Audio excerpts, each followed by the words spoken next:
जैसा हूँ वैसा क्यों हूँ समझा सकता था मैं। तुमने पूछा तो होता बतला सकता था मैं। आसूदा रहने की ख्वाहिश मार गई वरना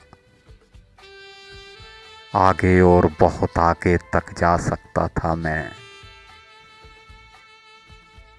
छोटी मोटी एक लहर ही थी मेरे अंदर। एक लहर से क्या तूफान उठा सकता था मैं। कहीं कहीं से कुछ मिसरे एक आध गज़ल कुछ शेर। इस पूंजी पर कितना शोर मचा सकता था मैं। जिसे सब लिखते रहते हैं गज़लें नज़्में गीत। वैसे लिख लिख कर अंबार लगा सकता था मैं।